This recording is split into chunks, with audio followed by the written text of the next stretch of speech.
सही है कि पिछले कुछ वर्षों से बड़ा आंदोलन पार्टी की तरफ से नहीं हुआ, पर यह बात सच है कि छुटपुट लड़ाइयाँ हो रही हैं और टोकन लड़ाई हो रहा है। ये हम महसूस कर रहे हैं और इसको स्वीकार कर रहे हैं कि बड़ी प्रभावित करने वाली लड़ाई नहीं लड़ पाए पिछले 8-10 वर्षों में।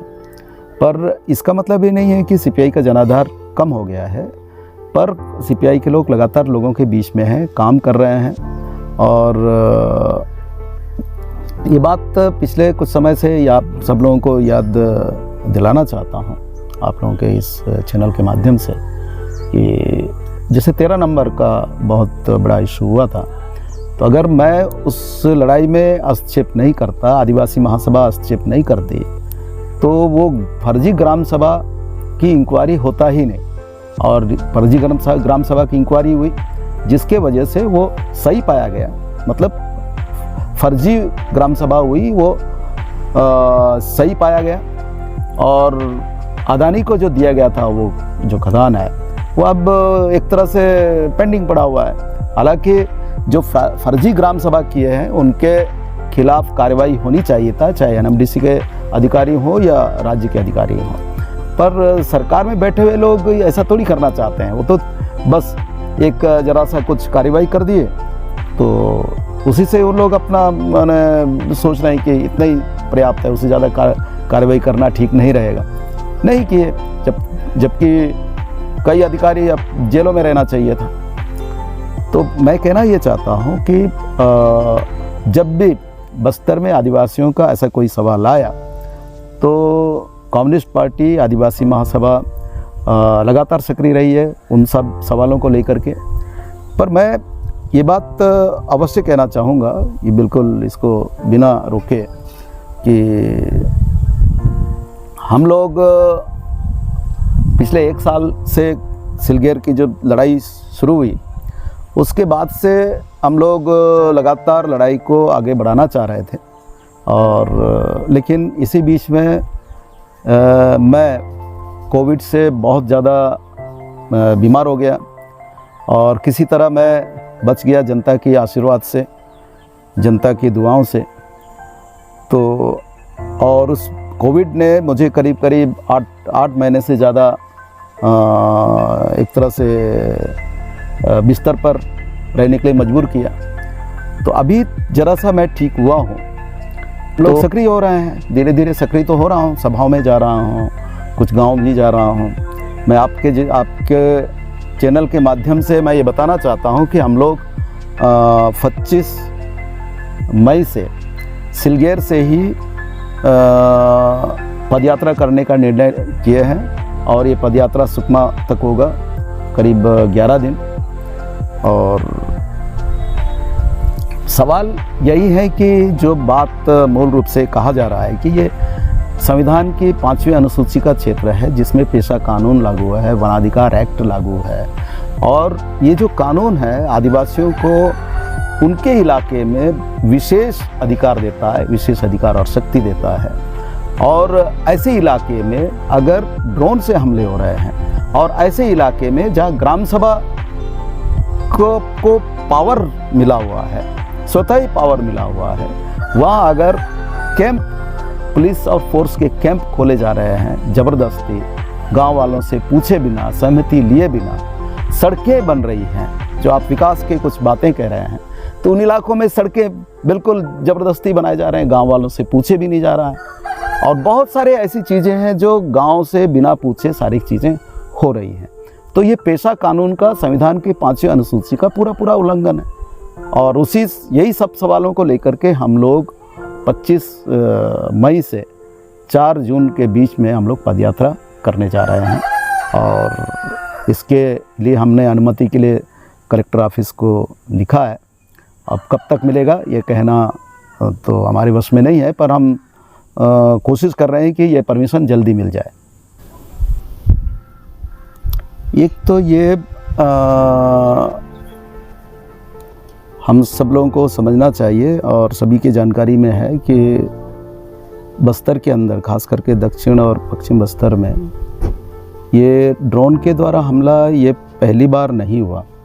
इससे पहले भी एक बार ऐसे हमले की अनेक घटनाएं हुई है और जिसका उस इलाके में लोगों ने प्रतिरोध किया और काफ़ी मीडिया में भी इसको लेकर के काफ़ी चर्चाएं हुई।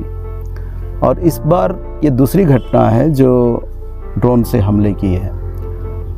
और उधर से चूँकि बहुत जल्दी खबरें नहीं आता, लेकिन हम लोगों ने अपने हिसाब से लोगों से मिल कर के इस घटना की तस्दीक कराया और ये तो पूरी तरह सही है कि ड्रोन से हमले हुए हैं।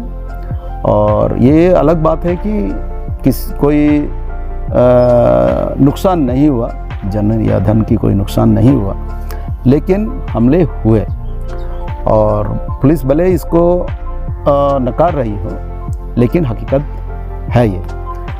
जहाँ तक इस मामले में आदिवासियों के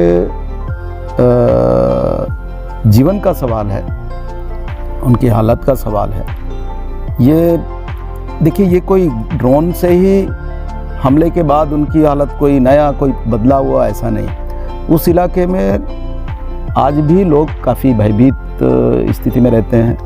कब किधर से क्या स्थिति हो जाए कहना मुश्किल है।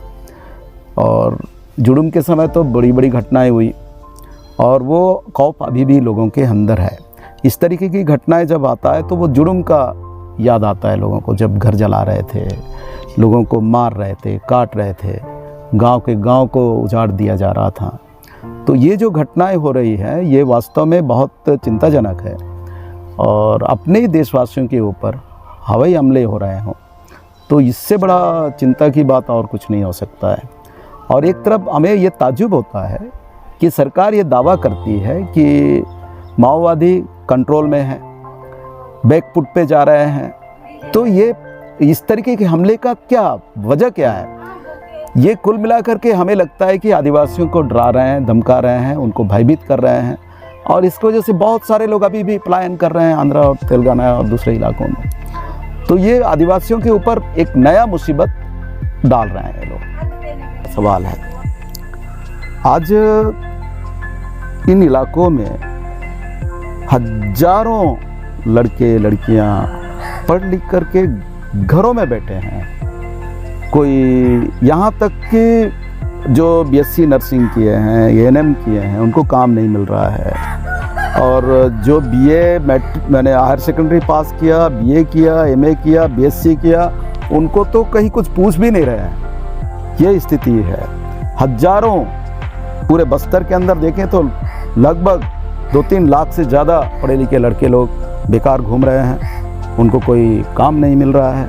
और आदिवासियों के, यहाँ के जो आदिवासी, मतलब मेरा मतलब ये रहता है कि आदिवासी यानी इस बस्तर के जो मूल निवासी लोग हैं वो सब आदिवासी हैं, चाहे वो धाकड़ हो, महारा हो, कलार हो, रावत हो, ये सारे आदिवासी समुदाय के भीतर आते हैं। तो ये जो लोग हैं पढ़ रहे हैं, में लाखों में है जो बेकार हैं, जिनको काम नहीं मिल रहा है। तो ये सरकार की जिम्मेदारी है कि जो पढ़ लिख करके जो लड़के बेकार घूम रहे हैं उनको जीवन की सुरक्षा की जिम्मेदारी ले। किस तरीके का वो नौकरी देना चाहता है, सरकारी या गैर सरकारी, ये भी सुनिश्चित करने की जवाबदारी होनी चाहिए। और मैं ये इसलिए बात कह रहा हूँ, थोड़ा लंबा हो रहा है, लेकिन सच ये है कि इस बस्तर के अंदर जो संसाधन है, जिसको हम जल जंगल ज़मीन कहते हैं, चाहे वो खनिज का मामला हो या पानी का मामला हो, ये सब बिकते हैं आजकल और लोग लेके जा रहे हैं, लगातार लेके जा रहे हैं। पर इसका फ़ायदा किसको मिल रहा है? इसका फ़ायदा यहाँ के आदिवासियों को तो मिल नहीं रहा है, या इसका फ़ायदा बड़े सेठ और व्यापारी और ठेकेदार और कुछ अधिकारी लोग ले रहे हैं। बाकी कौन, आम आदमी को कहाँ मिल रहा है? अगर इन्हीं क्षेत्रों में अगर ढंग से काम कर लिया जाता और यहाँ के लोगों को सचमुच लोगों के साथ जोड़ के ये काम कर लिया जाता, तो मैं समझता हूँ कि हजारों लड़के जो पढ़े लिखे हैं इसी काम में लग जाते, उनका जीवन संवर जाता। पर ऐसा सरकार करना नहीं चाहती, वो तो बड़े सेठों को मदद पहुंचाना चाहते हैं। अब जैसे तेंदुपत्ता का अभी कलेक्शन चल रहा है, हम कहना चाहते हैं कि तेंदुपत्ता अब बाहर क्या करके ठेकेदार क्यों करें, यहाँ के लोग संग्रहण करें ना। उसके लिए सरकार को कोई रास्ता सुझाना चाहिए। अगर सरकार अगर हमसे चाहे तो हम बिल्कुल सजेस्ट करेंगे कि यहाँ के जो बेरोजगार लड़के हैं उनके जरिए या सहायता समूह बनाए या सोसाइटी बनाए या जो भी बनाए, उस तरीके से इसका कलेक्शन हो तो कईयों को, हजारों लोगों को इसमें रोजगार मिल जाएगा। पर सरकार ऐसा करना नहीं चाहती, क्योंकि वो यहाँ के जो बड़े व्यापारी हैं, ताकतवर जो व्यापारी हैं, उनको वो नाराज नहीं करना चाहती है। ये एक सच्चाई है। और एक मैं बताना चाहता हूँ, आप चैनल में दिखाइए मत दिखाइए, एक जिम्मेदार मंत्री इसी सरकार के मेरे साथ निजी चर्चा में वो बात कहा कि अगर हम लोग यहाँ 5वीं अनुसूची को ढंग से लागू कर दें, यानी पेशा को, और उसमें 6वीं अनुसूची भी है, अगर ये कर देंगे तो फिर बड़ा जो ताकतवर व्यापारी कौम है ये हमसे नाराज़ हो जाएगा। तो नाराज़ हो जाएगा तो हम तो चले जाएंगे, हमारी सरकार दोबारा रिपीट नहीं हो पाएगी। और उनका कहना है, मैं आपको बताना चाह रहा हूँ कि उनको मालूम है कि जब महेंद्र कर्मा 6वीं अनुसूची के विरोध और समर्थन की पृष्ठभूमि में चुनाव लड़े तो निर्दलीय जी यानी साइकिल छाप में जीत गए थे संसद में।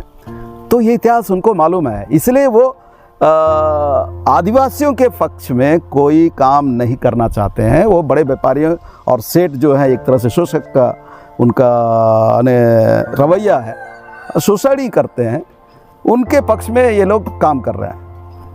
दरअसल ये सच्चाई है और मैं आपको बताना चाहता हूँ। इसको आप कितना दिखाएंगे नहीं दिखाएंगे वो आप लोग जानिएगा।